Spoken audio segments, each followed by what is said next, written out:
Guys स्क्रीनवरती जी sentence आहेत आपण एकदा बघूया. मी बोलतो, मी बोलत राहतो, मी बोलतो तर पण, मी खेळू देतो, मला बोलायची सवय आहे, मी बोलत आलेलो आहे, मी खेळायला लागतो. ही जी सगळी सेंटेन्स आहेत एकदा वाचल्यानंतर तुम्हाला लक्षात येईल की यातली आपण काही सेंटेन्स बनवू शकतो. पण काही सेंटेन्स बनवताना तुमचा गोंधळ उडेल किंवा कसे बनवायचे हेच तुम्हाला कळणार नाही, टेन्स कळणार नाही. हे सगळा तुमचा गोंधळ थांबवण्यासाठी आजचा व्हिडिओ तुम्ही शेवटपर्यंत जरूर बघा. गाईज पहिल्यांदा एक लक्षात ठेवा, ही जी सगळी सेंटेन्स आहेत ही सगळी प्रेझेंट टेन्सची सेंटेन्स आहेत. हे सगळी स्ट्रक्चर काय आहेत? प्रेझेंट टेन्सचे आहेत. हेच सेंटेन्स आपण डेली यूजमध्ये कशी बोलायची जरा आपण बघूया. पहिलं आहे मी बोलतो. हे जे सेंटेन्स आहे हे काय आहे? रूटीन ॲक्शन आहे. बऱ्याच जणांना हे लक्षात पण आलेलं असेल, पण ज्यांच्या लक्षात नाही आलं त्यांच्यासाठी सांगते. हे अशी सेंटेन्स बनवताना तुम्हाला पहिल्यांदा तुम्हाला घ्यायचं आहे सब्जेक्ट, त्याच्यानंतर घ्यायचं आहे वर्ब प्लस ऑब्जेक्ट. हे आपलं जे बेसिक स्ट्रक्चर आहे सेंटेन्स बनवण्याचं ते आहे. सेंटेन्स काय होईल? I talk. क्लिअर? कारण वर्बचा फर्स्ट फॉर्म घ्यायचा आहे. I talk. मी क्रिकेट खेळतो. I play cricket. मी लिहितो. I write. मी न्यूजपेपर रोज वाचतो. I read the newspaper daily. मी रोज शाळेत जातो. I go to school every day. मी रात्री गाणी ऐकतो. I listen to songs at night. I listen to songs at night. इथंपर्यंत तुम्हाला समजलं, कारण हे रूटीन ॲक्शन आहे. As it is structure wise तुम्हाला बनवायचं आहे. आता इथे एक लक्षात ठेवा, तो शाळेत जातो. आता इथे लक्षात ठेवा, मी शाळेत जातो. I go to school. पण जर तुम्हाला म्हणायचं असेल की तो शाळेत जातो, यासाठी तुम्हाला बघा, he goes to school, he goes to school, he goes to school लिहायचं आहे. गोज का आलं? कारण तुम्हाला जर लक्षात असेल, तुम्ही जर नीट टेन्स बघितलेला असेल तर गाईज त्याच्यामध्ये जेव्हा तुमचा सब्जेक्ट ही, सी, इट आणि नेम येतो त्यावेळेस वर्बला यस किंवा ईएस लागतो. हे तुमच्या लक्षात असेल. नसेल तर लक्षात ठेवा. म्हणून आपण इथे काय घेतलं? गोज घेतलं. इथे लक्षात ठेवा, ज्यावेळेस सेंटेन्समध्ये ही, सी, इट असेल त्यावेळेस तुम्हाला यस किंवा ईएस लावायचं आहे. बाकीचे sentence as it is me जसे बनवले तसे बनवायचे आहेत. क्लिअर? नेक्स्ट आहे मी बोलत राहतो. म्हणजे एखादी क्रिया मी करत राहतो असं तुम्हाला म्हणायचं आहे. म्हणजे माझं एखादं काम सतत किंवा नेहमी मी करत राहतो. याचं स्ट्रक्चर बघा. पहिल्यांदा लिहायचं आहे subject plus keep plus verb plus वर्बचं ING फॉर्म लिहायचं आहे. बरोबर? आता बघा, मी बोलत राहतो. सब्जेक्ट आपला आय आहे. आय कीपच्या जागी कीप लिहिलं. वर्ब काय आहे इथलं? बोलणे. बोलण्याची इंग्लिश आहे टॉक आणि ING फॉर्म टॉकिंग. सेंटेन्स काय होईल? I keep talking. I keep talking. तो गिटार वाजवत राहतो. Simple. He keeps playing the guitar. He keeps playing the guitar. सब्जेक्टच्या जागी सब्जेक्ट लिहिला, इथे कीप्स लिहिलं आहे वेगळं. सेम जसं मी तुम्हाला पहिले सेंटेन्स बनवताना सांगितलं होतं की ही, सी, इट आलं तर तुम्हाला काय करायचं आहे? यस किंवा ईएस लावायचं आहे वर्बला. बरोबर? इथे हे कीप्स आपलं ॲज अ वर्ब म्हणून काम करत आहे. म्हणून इथे जे सब्जेक्ट ही आला म्हणून आपण इथे काय घेतलं? Keeps. Keeps playing the guitar. Sentence तर सेमच राहणार आहे. मी दुसऱ्याची मदत करत राहतो. I keep helping others. I keep helping others. सब्जेक्टच्या जागी सब्जेक्ट लिहिला आय. कीप लिहिलं त्याच्यानंतर, कारण आपलं स्ट्रक्चर आहे. आणि त्याच्यानंतर काय? हेल्पिंग हेल्प काय लिहायचं आहे? वर्ब आणि त्याचं पण ING फॉर्म. म्हणून इथे काय लिहिलं? हेल्पिंग. आणि आपलं अदर काय आहे? हे ऑब्जेक्ट आहे. आता इथे कीप्स का नाही आलं? याचा रूल तुम्हाला लक्षात आलेला असेल. फक्त ही, सी, इट आणि नेम असेल तेव्हाच तुम्हाला तिथे काय करायचं आहे? कीपला कीप्स करायचं आहे. क्लिअर? नेक्स्ट, ती पुस्तक वाचत राहते. शी कीप्स रीडिंग बुक्स. शी कीप्स रीडिंग बुक्स. कीप्स का आलं लक्षात आलेलं असेल तुमच्या. ते मोबाईल गेम खेळत राहतात. ते मोबाईल गेम खेळत राहतात. Same, they keep playing mobile games. They keep playing mobile games. सब्जेक्टच्या जागी सब्जेक्ट लिहिला, कीपच्या जागी कीप लिहिलं, कारण सब्जेक्टच्या नंतर आपल्याला कीप लिहायचं आहे. आणि आपल्या याच्यात वर्ब काय आहे? प्ले आहे. मेन वर्ब प्ले आहे. प्लेचं ING फॉर्म प्लेइंग, आणि बाकीचं काय आहे? Object mobile games. क्लिअर झालं? सीता फोनवर बोलत राहते. Sita keeps talking on the phone. Sita keeps talking on the phone. Sita हे काय आहे? नेम आहे, आणि नेमच्या नंतर आपण काय घेतो? कीप्स. मी तुम्हाला सांगितलं आहे. नेक्स्ट, आय होप हे समजलं असेल. नेक्स्ट बघा, मी बोलतो तर पण. तुम्ही काय म्हणता? मी बोलतो तर, पण शेवटी काय म्हणताय? पण. म्हणजे इथे काय आहे? कॉन्ट्रास्ट दाखवलेले आहे. कॉन्ट्रास्ट गोष्टी दाखवलेल्या आहेत. म्हणजे तुम्हाला फॉर एक्झाम्पल सांगते, मी बोलतो तर, पण त्याचा काही फायदा होत नाही. तर पणच्या नंतर काय? कॉन्ट्रास्ट आहे. तुम्ही बोलता, एक हा पार्ट झाला, आणि त्याचा फायदा होत नाही, दुसरा पार्ट झाला कॉन्ट्रास्ट. अशा प्रकारची सेंटेन्स या स्ट्रक्चरमध्ये तुम्हाला लिहायचे आहेत. आता याचं स्ट्रक्चर कसं असेल बघा. इथे पण लिहायचं आहे तुम्हाला सब्जेक्ट, सब्जेक्ट प्लस डू किंवा डज प्लस वर्ब, कॉमा द्यायचा आहे, त्याच्यानंतर बट लिहायचं आहे, आणि बटच्या नंतर तुम्हाला जे सेंटेन्स आहे ते लिहायचं आहे. चांगल्या प्रकारे समजण्यासाठी एक्झाम्पल बघूया. मी अभ्यास तर करतो, पण मी नापास होतो. आता इथे बघा, as it is structure wise sentence बनवायचं आहे. आपण इथे आपलं जे सब्जेक्ट आहे, आय यू वी दे, हे जर सब्जेक्ट असतील तर तुम्हाला त्याच्यानंतर डू घ्यायचं आहे. आणि जर तुमचा सब्जेक्ट ही सी इट किंवा नेम असेल तर तिथे तुम्हाला डज घ्यायचं आहे. हे एकदम लक्षात ठेवा. आता इथे सब्जेक्ट आपला काय आहे? आय आहे, म्हणून आपण इथे काय घेत आहोत? डू घेत आहोत. I do study, comma, but I still fail. I do study but I still fail.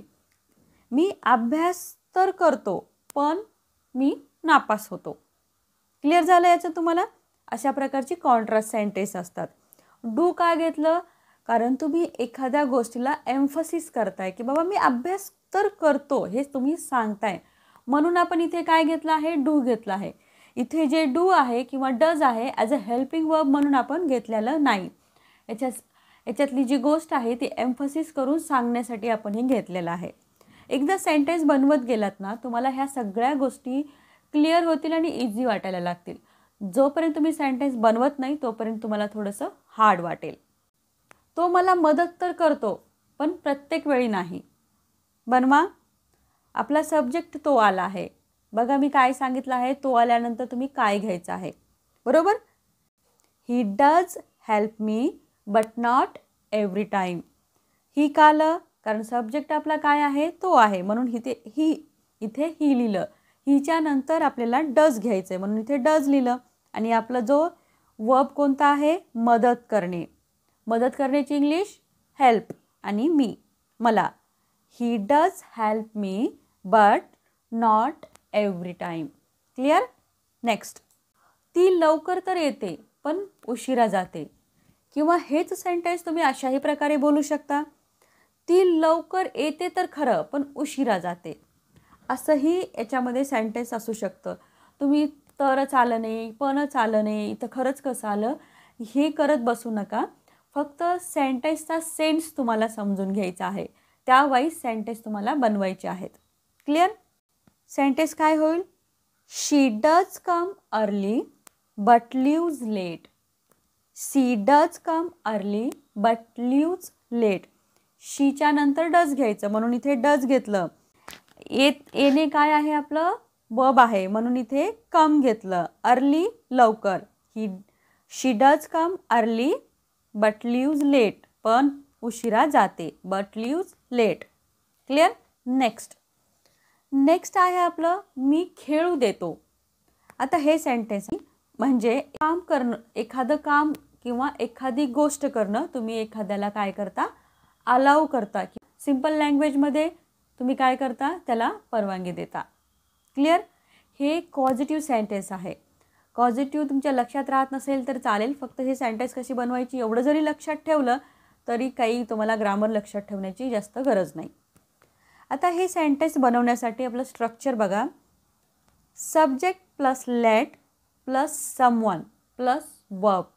Subject plus late plus someone plus verb, हे आपलं स्ट्रक्चर आहे. आता इथे आपण जनरली काय करूया, सब्जेक्ट आय घेऊन सेंटेन्स बनवूया, जेणेकरून तुम्हाला समजण्यासाठी इजी जाईल. एक्झाम्पल बघा. मी त्याला जाऊ देतो. सेंटेन्स बनवा. I let him go. I let him go. I सब्जेक्टच्या जागी सब्जेक्ट घेतला, त्याच्यानंतर लेट म्हणून इथे लेट घेतलं. हिम का आलं? समवन. समवन म्हणजे ज्याला तुम्ही जी गोष्ट ज्याला तुम्ही करू देता ते लिहायचं आहे. तुम्ही कोणाला करू देता इथे? त्याला. त्यालाची इंग्लिश हिम. आणि जाऊ देतो, जाण्याची इंग्लिश काय? Go. Sentence I let him go. Clear? Confuse होऊ नका. कन्फ्युजन थोडंही झालं तर काय करा, व्हिडिओ पॉज करा आणि बघा. आणि तरीही नाही समजलं तर मला कमेंट जरूर करा. मी तिला बोलू देतो. सेम पहिल्या सेंटेन्ससारखं. I let her speak. I let her speak. Her म्हणजे काय? समवन. समवन म्हणजे कोण? ज्याला तुम्ही करू देता, करण्याची परवानगी देतात, ते लिहायचं आहे तुम्हाला तिथे. मी त्यांना बाहेर खेळू देतो. I let them play outside. I let them play outside. Them का आलं? कारण तुम्ही कोणाला खेळू देताय? त्यांना, म्हणून देम आलं. त्यांनाची इंग्लिश आहे देम. कुठे खेळू देता? बाहेर. Play outside. I let them play outside. मी माझ्या भावाला माझा फोन वापरू देतो, म्हणजेच यूज करू देतो. बनवा मग. I let my brother use my phone. I let my brother use my phone. इथं समवन कोण आहे? माय ब्रदर, माझा भाऊ. मग तुम्ही तुमच्या भावाला तुमचा फोन यूज करू देताय, बरोबर? मी तुम्हाला सांगितलं ज्याला तुम्ही करू देताय त्याचं तिथे तुम्हाला लिहायचं आहे. क्लिअर झालं इथं? आता बघा नेक्स्ट आहे एखाद्या कामाची किंवा एखाद्या गोष्टीची तुम्हाला सवयी आहे असे सांगणारे सेंटेन्स. असे सांगणारे सेंटेन्स बनवताना तुम्हाला काय करायचं आहे? I am used to plus वर्बचं ING फॉर्म प्लस तुम्हाला ऑब्जेक्ट लिहायचं आहे. याचे एक्झाम्पल बघा, चांगलं समजेल. मला लवकर उठायची सवय आहे. Simple. I am used to waking up early. I am used to waking up early. I am used to का आलं इथे? कारण आपण स्ट्रक्चरमध्ये लिहिलं आहे आय एम यूज्ड टू. आणि वर्बचं ING फॉर्म लिहायचं आहे. वर्ब कोणता आहे इथे? उठणे. उठणे हे काय आहे? वर्ब आहे. उठण्याची इंग्लिश काय? Wake up. आणि त्याचा ING फॉर्म काय येईल? Waking up. अर्ली म्हणजे लवकर. सेंटेन्स काय झालं? I am used to waking up early. आणि आय एम यूज्ड टू याचा मीनिंग होतो मला एखाद्या गोष्टीची सवय आहे. हे तुम्ही ज्यावेळेस प्रेझेंटमध्ये सांगता त्यावेळेस तुम्हाला हे यूज करायचं आहे. आता इथे काय? आय एम घेतला आहे. मी सब्जेक्ट आय आहे म्हणून इथे एम घेतलेला आहे. इथे जर सब्जेक्ट ही, सी, इट असता तर तुम्हाला इथे एमच्या जागी इज घ्यावं लागलं असतं. मीनिंग तोच राहिला असता. फक्त इथे जर समजा सेंटेन्स असं असतं, तिला लवकर उठायची सवय आहे. Simple. She is used to waking up early. She is used to waking up early असं आपलं सेंटेन्स झालेलं असतं. आय होप लक्षात आलेलं असेल. नेक्स्ट. मला रात्री अभ्यास करायची सवय आहे. आता मला रात्री अभ्यास करण्याची सवय आहे, एखादी सवय आहे असं सेंटेन्समध्ये दिसलं आणि ते पण कोणाला? I am used to studying at night. इथं आयच्या जागी जर सब्जेक्ट तुमचा तो असता तर तुम्हाला मी सांगितलं इथे काय घ्यायचं आहे. आणि जरी तुमचा इथं सब्जेक्ट जर दे असता तर तुम्हाला इथे एमच्या जागी आर घ्यावं लागलं असतं, कारण आपला रूल आहे. नेक्स्ट. मला तिखट अन्न खाण्याची सवय आहे. I am used to eating spicy food. I am used to eating spicy food. आता इथे ईटिंगच्या जागी तुम्ही हॅविंग घेऊ शकता ॲज अ ॲडव्हान्स इंग्लिश म्हणून. क्लिअर? आता हेच जर सेंटेन्स असतं, त्यांना तिखट अन्न खाण्याची सवय आहे. Simple, they are used to eating spicy food. They are used to eating spicy food. I hope लक्षात आलेलं असेल. नेक्स्ट आहे मी खेळत आलेलो आहे. म्हणजे एखादी गोष्ट तुम्ही करत आलेला आहात हे तुम्हाला सांगायचं असतं. म्हणजे तुमच्या जर लक्षात असतील टेन्स, तर हे जे सेंटेन्स असणार आहेत हे असणार आहेत प्रेझेंट परफेक्ट कंटिन्यू टेन्सचे सेंटेन्स असणार आहेत. म्हणजे या सेंटेन्समध्ये तुम्ही एखादं काम पहिलं सुरू केलेलं आहे आणि ते आता पण चालू आहे हे काय होतं दाखवलेलं असतं. क्लिअर? याच्यामध्ये तुम्हाला याचं स्ट्रक्चर बघा. सब्जेक्ट प्लस हॅव किंवा हॅज बीन प्लस वर्बचं ING फॉर्म प्लस ऑब्जेक्ट. तुम्हाला हे सेंटेन्स या स्ट्रक्चरनी बनवायची आहेत. मग मी कालपासून हे पुस्तक वाचत आहे. बनवा. I have been reading this book since yesterday. I have been reading this book since yesterday. आता तुम्ही म्हणाल इथे हॅव का आलं? कारण IUV दे यांच्यासोबत तुम्हाला हॅव घ्यायचं आहे, हॅव बीन घ्यायचं आहे आणि ही सी इट आणि नेमसोबत तुम्हाला हॅज बीन घ्यायचं आहे प्रेझेंट परफेक्ट कॉन्टिन्युअस टेन्समध्ये. क्लिअर झालं? आणि इथे लक्षात ठेवा, तुम्ही ऑब्जेक्ट लिहिल्यानंतर सिन्स किंवा फॉर लिहून बाकी म्हणजे कधीपासून तुम्ही ते काम करतात ते तुम्हाला तिथे क्लिअर करायचं असतं. मी 1 तासापासून जेवण बनवत आहे. म्हणजे तुमची जेवण बनवण्याची क्रिया 1 तासापूर्वी सुरू झाली आणि आता पण चालू आहे. I have been cooking dinner for an hour. I have been cooking dinner for an hour. मी 5 वर्षापासून मुंबईत राहत आहे किंवा मी 5 वर्ष मुंबईत राहत आहे. I have been living in Mumbai for 5 years. I have been living in Mumbai for 5 years. Guys, हा टेन्स जर तुम्हाला चांगल्या प्रकारे समजून घ्यायचा असेल तर आपल्या टेन्सच्या व्हिडिओ नक्की बघा. खूप क्लिअरिटी तुम्हाला मिळून जाईल. ती 2 तासापासून अभ्यास करत आहे. She has been studying for 2 hours. She has been studying for 2 hours. Has been का आलं? मी सांगितलं आहे बघा इथे तुम्हाला इथे बघा इथे सांगितलेलं आहे ही सी इट नेमसोबत तुम्हाला हॅज बीन घ्यायचं आहे. नेक्स्ट, मी खेळायला लागतो. ही जी सेंटेन्स आहेत अशा प्रकारची सेंटेन्स एखादी गोष्ट मी करायला लागतो असं जेव्हा तुम्हाला सांगायचं असतं प्रेझेंट टेन्समध्ये तुम्हाला या स्ट्रक्चरचा यूज करायचा आहे. पहिल्यांदा लिहायचं आहे सब्जेक्ट. सब्जेक्टच्या नंतर तुम्हाला लिहायचं आहे स्टार्ट. त्याच्यानंतर प्लस वर्बचं तुम्हाला ING फॉर्म आणि त्याच्यानंतर ऑब्जेक्ट लिहायचं आहे. मी पुस्तक वाचायला लागतो किंवा मी पुस्तक वाचायला सुरुवात करतो. I start reading a book. I start reading a book. याचा एक असाही मिनिंग होतो की एखादी गोष्ट तुम्ही करायला सुरुवात करता.